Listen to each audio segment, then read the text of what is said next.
Hello students, आज हम 7th standard का chapter number 9 direct proportion and inverse proportion का प्रैक्टिस सेट 37 सॉल्व करेंगे। तो ये है प्रैक्टिस सेट 37। तो ये जो प्रैक्टिस सेट 37 है ये डायरेक्ट प्रोपोर्शन के कॉन्सेप्ट पर डिपेंड है। तो पहले एग्जाम्पल सॉल्व करने से पहले हम डायरेक्ट प्रोपोर्शन होता क्या है ये कॉन्सेप्ट समझ लेंगे। तो यहाँ पर देखो, पहले हम डायरेक्ट प्रोपोर्शन होता क्या है वो लर्न करेंगे। तो देखो, लेट्स डिस्कस डायरेक्ट प्रोपोर्शन। तो क्या दिया है यहाँ पर, in the previous class we have learn how to compare two numbers and write them in the form of a ratio.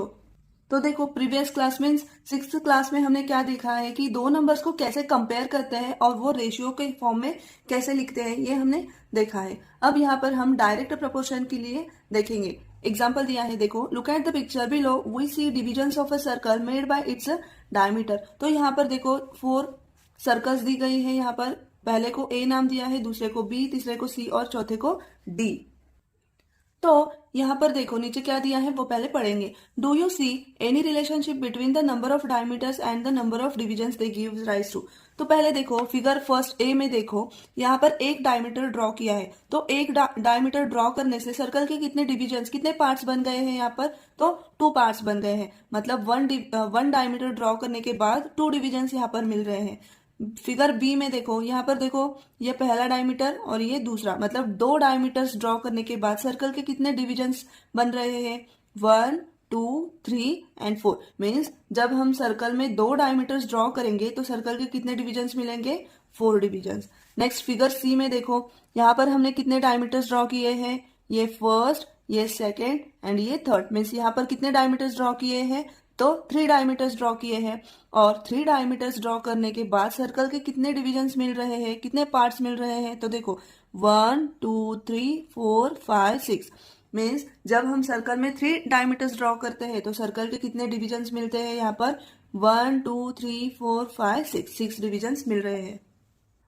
Next figure D में देखो, यहाँ पर हमने कितने डायमीटर्स ड्रॉ किए हैं, देखो 1 2 3 4। तो क्या किया है इसमें, फिगर डी में हमने सर्कल में 4 डायमीटर्स ड्रॉ किए हैं। तो जब हम 4 डायमीटर्स ड्रॉ करते हैं तो हमें सर्कल के कितने पार्ट्स मिलते हैं, तो यहाँ पर देखो हम काउंट करेंगे 1 2 3 4 5 6 7 8। तो देखो इस सर्कल में हमने 4 डायमीटर्स ड्रॉ किए हैं, तब हमें सर्कल के डिविजन्स कितने मिले, 8 डिविजन्स मिले। तो देखो इन 4 फिगर में से हम क्या कंक्लूजन निकाल सकते हैं। देखो फिगर ए में क्या किया, एक डायमीटर ड्रॉ किया तो 2 पार्ट्स मिल गए, सर्कल के 2 डिविजन्स मिल गए। फिगर बी में 2 डायमीटर्स ड्रॉ किए तो हमें 4 पार्ट्स मिल गए। सी में 3 डायमीटर्स ड्रॉ किए तो हमें कितने पार्ट्स मिले, 6 पार्ट्स मिले। और फिगर डी में हमने 4 डायमीटर्स ड्रॉ किए तो हमें 8 पार्ट्स मिल गए। मतलब इसमें हमें क्या दिखाई दिया कि जैसे जैसे हमने डायमीटर्स की क्वांटिटी, डायमीटर्स की संख्या बढ़ाई, वैसे वैसे ही जो सर्कल के डिविजन्स मिल रहे हैं वो भी क्या हो रहे हैं, डायमीटर के साथ ही बढ़ रहे हैं। मतलब देखो, जब एक डायमीटर था तो 2 डिविजन्स मिले, जब 2 डायमीटर्स ड्रॉ किए तो 4 डिविजन्स मिले। मतलब क्या हुआ, जैसे डायमीटर की संख्या इंक्रीज की तो उसके साथ ही जो डिविजन्स थे उसके भी संख्या बढ़ गई। यहाँ पर भी देखो, डायमीटर्स 3 ड्रॉ किए तो डिवीजन 6 मिले और डायमीटर 4 किए तो डिवीजन 8 मिले। मीन्स इन चारों फिगर में हमें ये दिखाई दे रहा है कि जब हम डायमीटर की संख्या इंक्रीज करते हैं तो उसके साथ ही जो नंबर ऑफ डिविजन्स बनते हैं यहाँ पर सर्कल के, उसकी संख्या भी बढ़ रही है। तो यहाँ पर देखो वही हमें नीचे पूछा है, do you see any relationship between the number of diameters and the number of divisions they give rise to.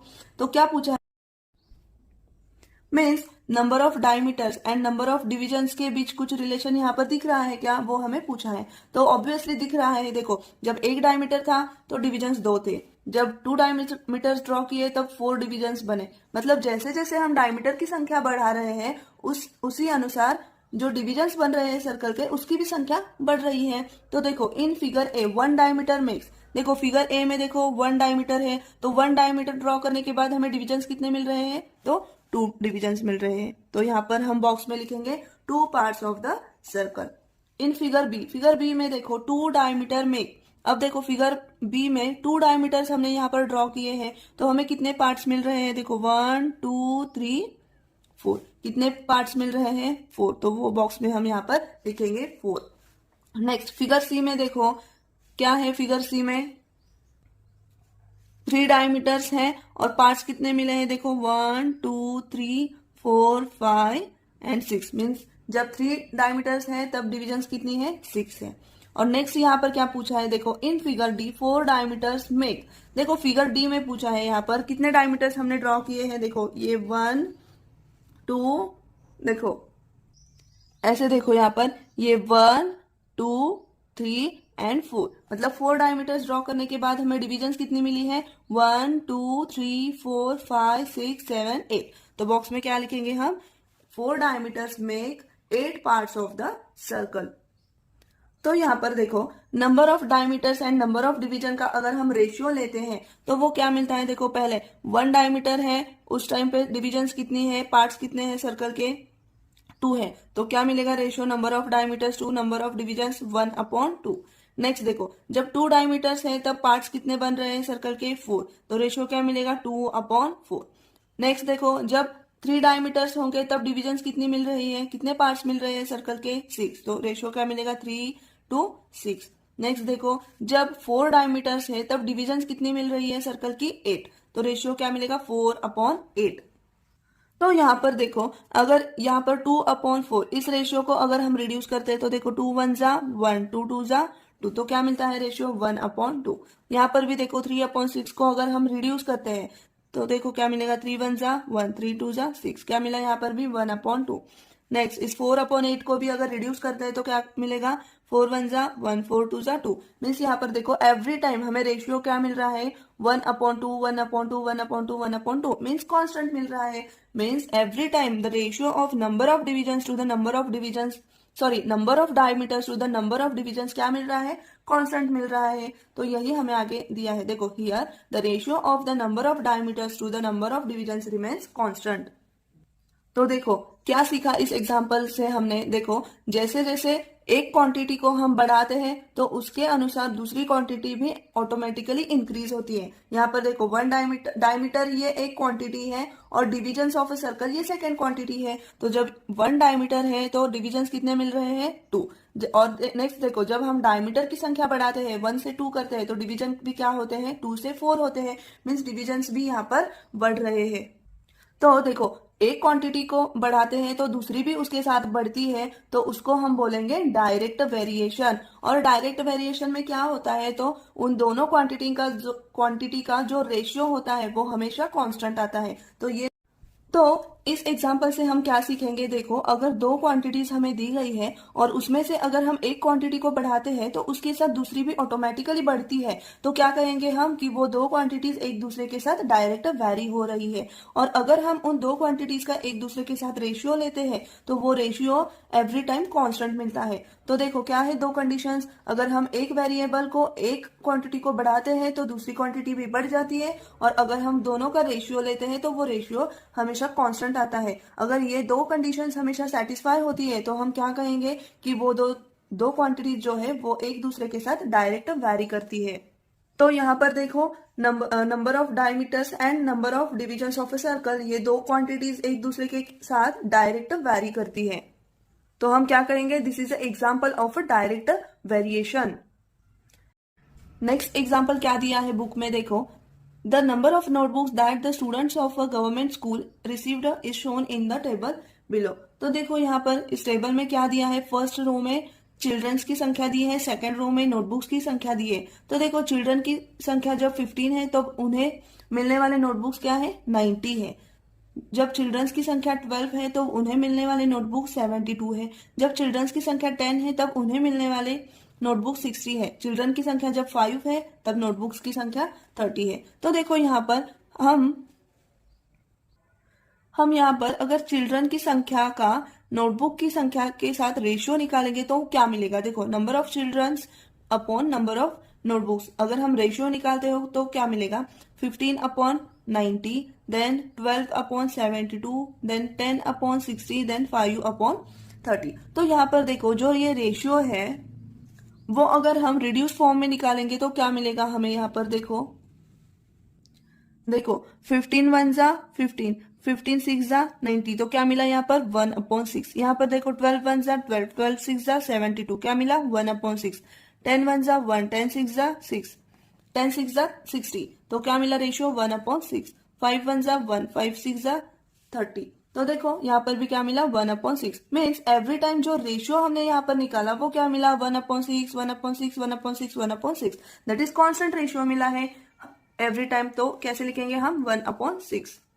तो यहाँ पर देखो in other words the ratio 1:6 remains the same और कांस्टेंट, मीन्स जो रेशियो हमने निकाला number of children to the number of notebooks for every quantity, वो ratio क्या मिला हमें 1/6 कांस्टेंट मिला। तो देखो in the examples above we see that when the number of diameters increases the number of divisions also increases. तो देखो पहले एग्जाम्पल में हमने देखा था जब हम डायमीटर की संख्या इंक्रीज करते हैं तो उसके साथ नंबर ऑफ डिविजन्स भी इंक्रीज होते हैं। As the number of children decreases the number of notebooks also falls. तो इस दूसरे एग्जाम्पल में हमने क्या देखा, जैसे हम नंबर ऑफ चिल्ड्रंस की संख्या डिक्रीज कर रहे हैं तो उस अनुसार नोटबुक्स की संख्या भी क्या हो रही है, फॉल्स हो रही है, मीन्स डिक्रीज हो रही है। तो यहाँ पर देखो the number of diameters and number of divisions are in direct proportion as are the number of students and the number of notebooks. तो देखो जैसे पहले एग्जाम्पल में हमने क्या कहा था कि डायमीटर्स बढ़ा रहे हैं तब डिविजन्स भी बढ़ रही है, मतलब एक क्वांटिटी अगर हम बढ़ा रहे हैं तो उसके साथ दूसरी भी बढ़ रही है तो हम कहेंगे कि उनमें डायरेक्ट वेरिएशन है। तो उस अनुसार इस एग्जाम्पल में भी देखो जब हम चिल्ड्रंस की संख्या घटाते हैं तो नोटबुक्स की संख्या भी क्या होती है, अपने आप ही घट जाती है।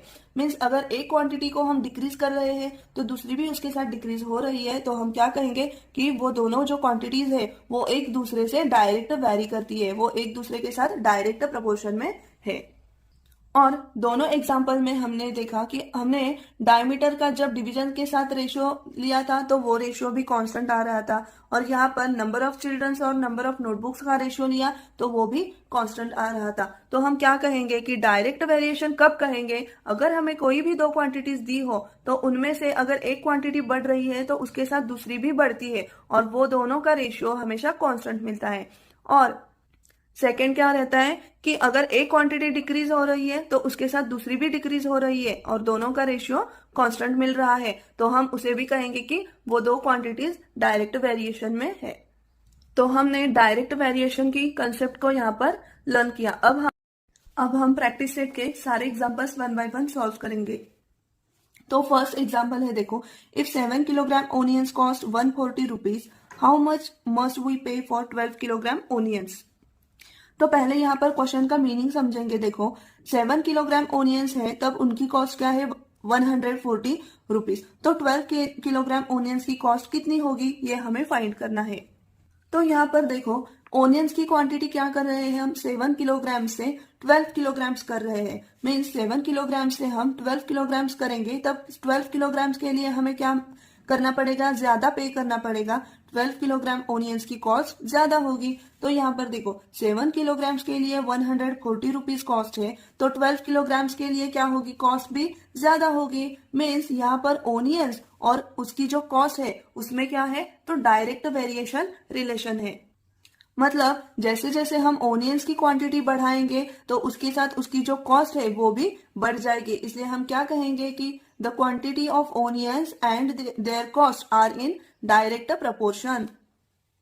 तो यहाँ पर देखो हमें 12 किलोग्राम ओनियंस की जो कॉस्ट होगी वो फाइंड करनी है, तो उसके लिए हम क्या करेंगे, हम अज्यूम करेंगे कि 12 ओनियन केजी की कॉस्ट x है, ऐसा हम अज्यूम करेंगे। तो कैसे लिखेंगे, देखो यहाँ पर तो हमने कैसे लिखा, देखो let the cost of 12 kilogram onions भी x रुपीज। हमें 12 किलोग्राम ओनियंस की कॉस्ट फाइंड करनी है, निकालनी है, तो उसके लिए हमने क्या अज्यूम किया कि 12 किलोग्राम ओनियंस की कॉस्ट x रुपीज है। तो यहाँ पर देखो हमने क्या कहा कि 7 किलोग्राम ओनियन से हम 12 किलोग्राम ओनियंस कर रहे हैं, मीन्स ओनियन की संख्या यहाँ पर बढ़ा रहे हैं तो उसकी जो करस्पॉन्डिंग कॉस्ट है वो भी क्या होगी, बढ़ जाएगी। तो एक क्वांटिटी जब बढ़ा रहे हैं तो उसके साथ दूसरी भी बढ़ रही है, तो हम क्या कहेंगे कि उन दोनों के बीच डायरेक्ट वेरिएशन है, डायरेक्ट प्रपोर्शन है। तो हमने यहाँ पर लिखा देखो the quantity of onions and their cost are in direct proportion, और ऐसे भी लिख सकते हैं the quantity of onions and their cost vary in direct proportion. दोनों तरीके से हम लिख सकते हैं। तो देखो जैसे हमने बोला पहले कि डायरेक्ट प्रपोर्शन में क्या होता है कि दोनों क्वांटिटीज का अगर हम रेशियो लेते हैं तो वो रेशियो क्या होता है, हमेशा कांस्टेंट होता है। तो यहाँ पर देखो 7 किलोग्राम ओनियन के लिए करस्पॉन्डिंग कॉस्ट है 140 रुपीज, तो इसका रेशियो किसके बराबर होगा? तो देखो 12 किलोग्राम ओनियंस की कॉस्ट के बराबर होगा। 12 किलोग्राम ओनियंस का उसकी कॉस्ट के साथ क्या रेशियो है? 12/x। तो ये जो दो रेशियोज हमने यहाँ पर लिए, ये दो रेशियो क्या होंगे? इक्वल होंगे। क्यों इक्वल होंगे? बिकॉज ये जो क्वांटिटीज है, ओनियन की क्वांटिटी और उसकी जो कॉस्ट है, ये क्या है? तो एक दूसरे से डायरेक्ट वेरी करते हैं, इसलिए ये रेशियो जो मिलेगा वो कांस्टेंट मिलेगा।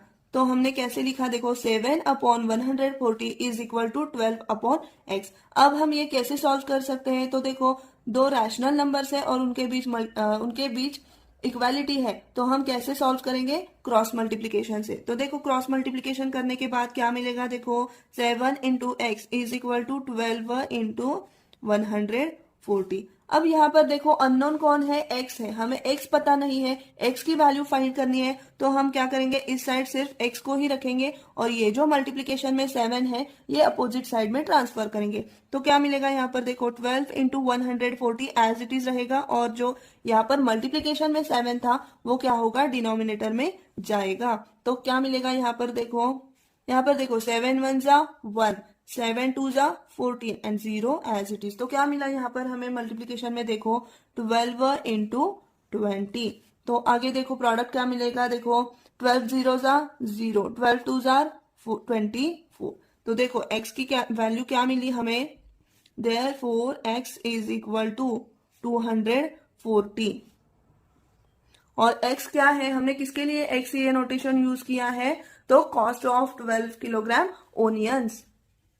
तो फाइनली हम यहाँ पर कैसे लिखेंगे? देखो हम ऐसे लिखेंगे, therefore cost of 12 kilogram onions is ₹240 और यही हमारा आंसर है।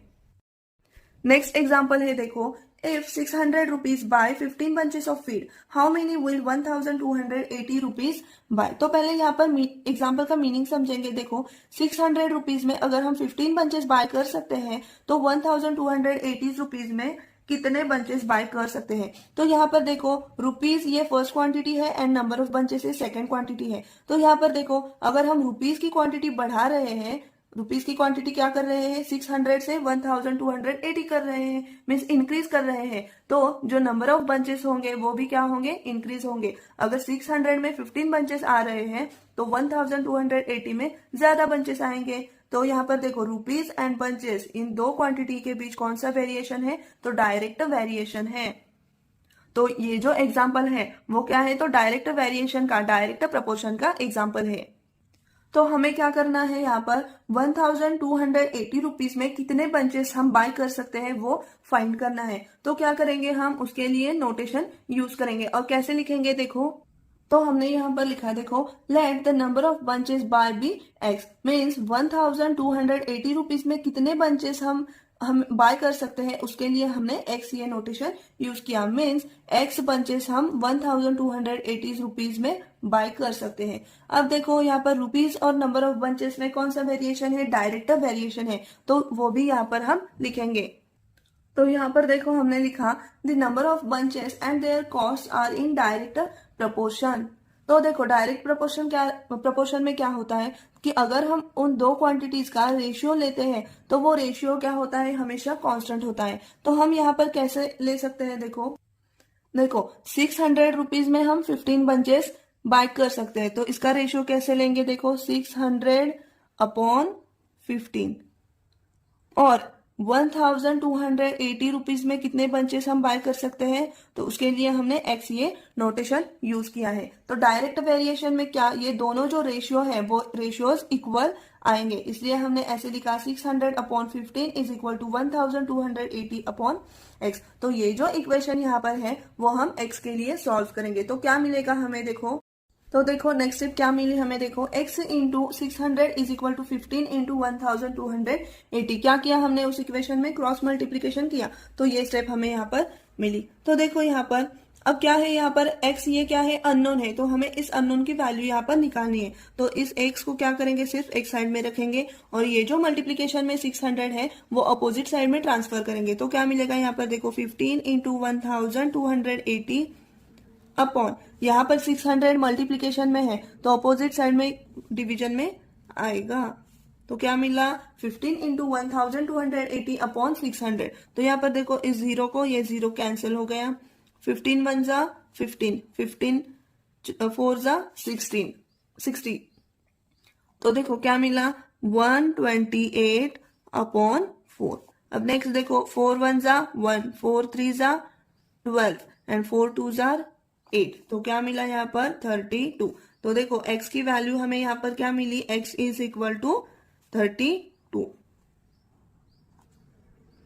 तो देखो x की हमें क्या वैल्यू मिली 32, और ये जो x है वो क्या है, तो नंबर ऑफ बंचेस जो हम 1280 रुपीज में बाय कर सकते हैं। तो फाइनली हम कैसे लिखेंगे, देखो 32 bunches of feed we can buy in 1080 rupees, और यही हमारा आंसर है। नेक्स्ट एग्जाम्पल है देखो, for 9 cows 13 kilogram 500 of food supplement are required every day in the same proportion, how much will be needed for 12 cows.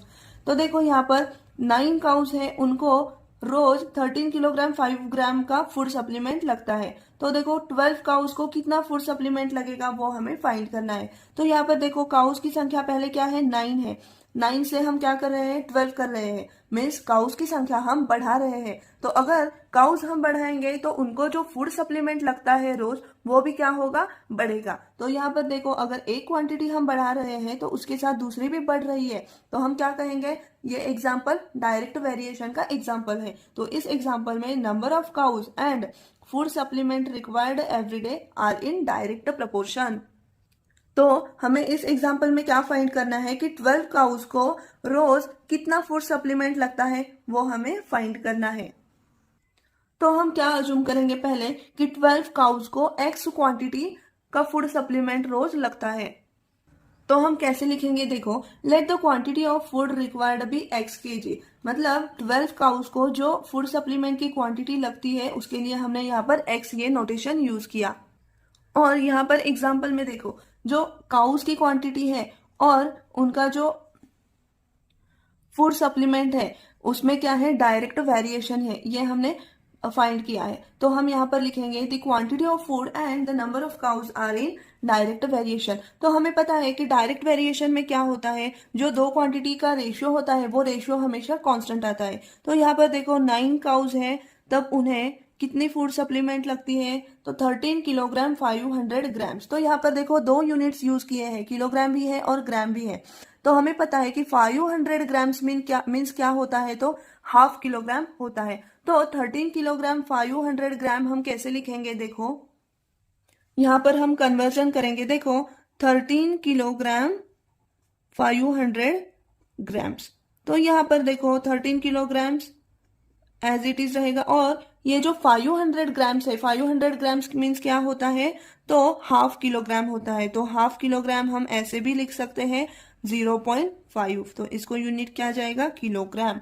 तो यहाँ पर देखो 13 प्लस 0.5 वो हम कैसे राइट करेंगे 13.5, और इसको यूनिट जाएगा किलोग्राम। ये कन्वर्जन समझ में आना चाहिए, एक तो तुम पूरा ये ग्राम में कन्वर्ट कर सकते हो या तो फिर किलोग्राम में। तो यहाँ पर किलोग्राम में करना हमें इजी जाएगा, इसलिए मैंने यहाँ पर किलोग्राम में ही कन्वर्जन किया। तो कैसे किया, देखो 13 किलोग्राम 500 ग्राम दिया है तो 13 किलोग्राम एज इट इज रखा, और ये जो 500 ग्राम है उसका कन्वर्जन मैंने किलोग्राम में किया। तो 500 ग्राम मीन्स हाफ किलोग्राम होता है, तो वो हम कैसे लिखेंगे 0.5, और इन दोनों की एडिशन करने के बाद क्या मिला यहाँ पर 13.5 किलोग्राम। तो अब ये हम एग्जाम्पल में यूज करेंगे। तो देखो रेशियो क्या मिलेगा, अब 9 काउज है तब उनको फूड सप्लीमेंट कितनी लगती है 13.5 किलोग्राम।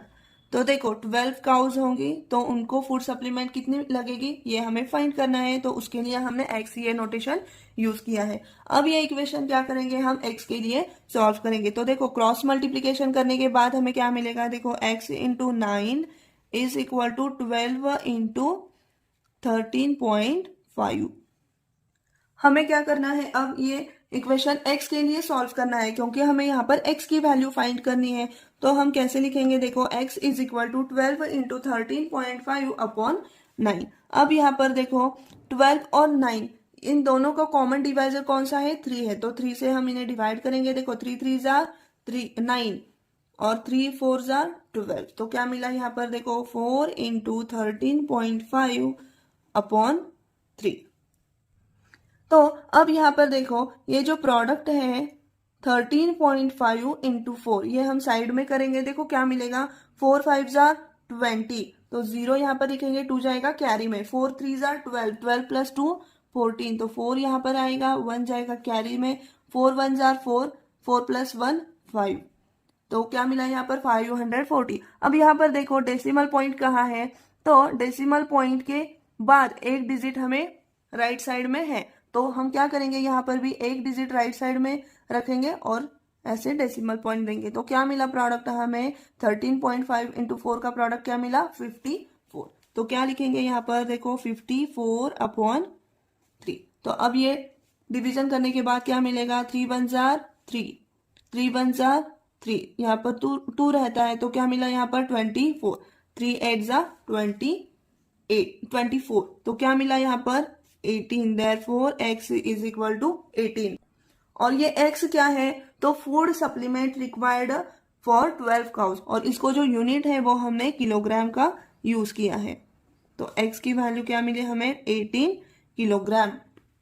तो हम फाइनली कैसे लिखेंगे, देखो therefore 18 kilogram of food supplement needed for 12 cows, और यही हमारा आंसर है। नेक्स्ट एग्जांपल है, देखो the cost of 12 quintals of soybean is 36,000 rupees, how much will 8 quintals cost. तो हमें पहले क्वेश्चन का मीनिंग समझना है। देखो 12 क्विंटल सोयाबीन की कॉस्ट क्या है, 36,000 रुपीज, तो हमें 8 क्विंटल सोयाबीन की कॉस्ट फाइंड करनी है।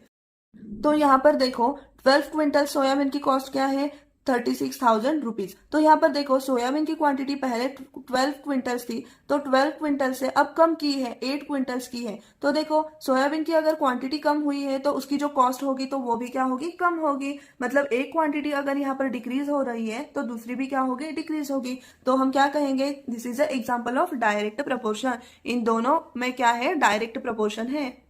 तो हमें यहाँ पर क्या फाइंड करना है, 8 क्विंटल सोयाबीन की कॉस्ट फाइंड करनी है, हमें वो पता नहीं है, तो उसके लिए हम क्या करेंगे, x अज्यूम करेंगे। तो हम कैसे लिखेंगे, देखो let the cost of 8 quintal soybean be x rupees.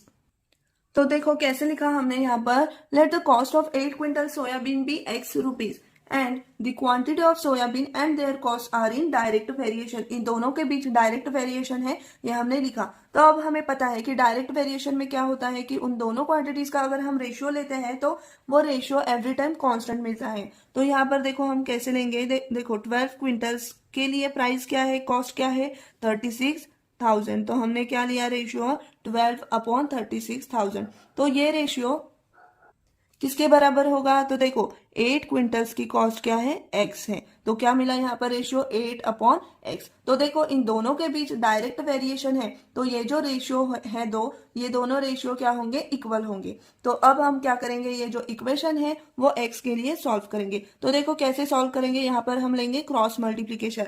तो क्या मिलेगा, क्रॉस मल्टीप्लीकेशन लेने के बाद x into 12 is equal to 8 into 36,000। अब नेक्स्ट देखो यहाँ पर अननोन कौन है, x है, तो उसकी हमें वैल्यू फाइंड करनी है। तो हम x इस साइड में रखेंगे और ये जो मल्टीप्लिकेशन में 12 है ये अपोजिट साइड में ट्रांसफर करेंगे। तो क्या मिलेगा, 36,000, 8 इंटू 36,000 अपॉन 12।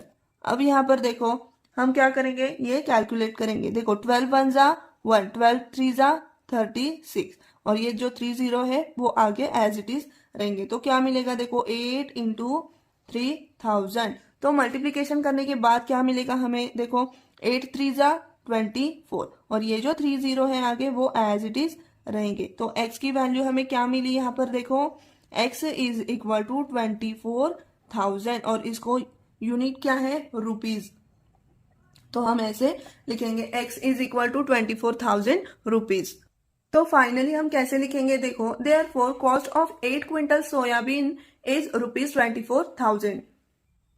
नेक्स्ट एग्जाम्पल है, देखो 2 mobiles cost 16,000 rupees, how much money will be required to buy 13 such mobiles.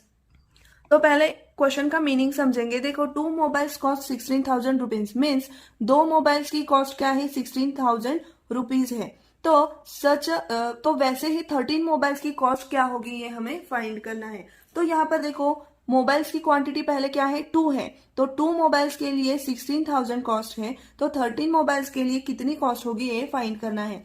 तो मोबाइल पहले 2 थे और अब उसकी संख्या बढ़ाकर 13 की है, तो देखो 2 मोबाइल्स से हम 13 मोबाइल्स कर रहे हैं, तो जो उसकी कॉस्ट होगी वो भी क्या होगी, बढ़ेगी। मतलब हम यहाँ पर क्या कहेंगे कि मोबाइल्स और उसकी जो कॉस्ट है उनमें क्या है, तो डायरेक्ट प्रपोर्शन है।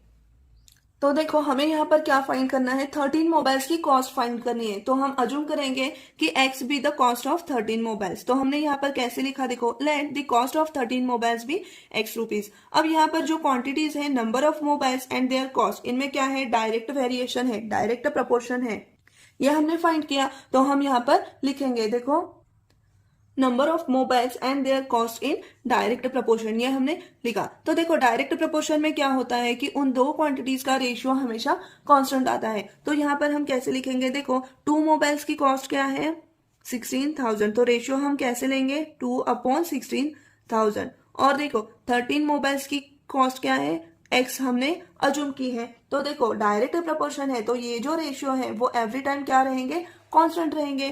तो अब हम ये इक्वेशन सॉल्व करेंगे। देखो क्रॉस मल्टीप्लीकेशन से सॉल्व करेंगे तो क्या मिलेगा, देखो x into 2 is equal to 13 into 16,000।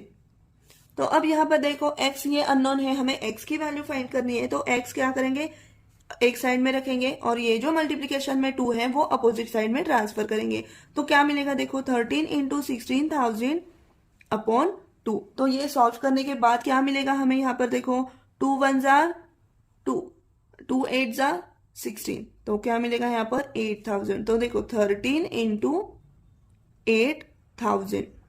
तो देखो प्रोडक्ट करने के बाद ये हमें क्या मिलेगा, 13 8 जा क्या मिलता है हमें, तो यहाँ पर देखो प्रोडक्ट लेने के बाद क्या वैल्यू मिलेगी हमें, 13 इंटू 8,000 इज इक्वल टू 1,04,000।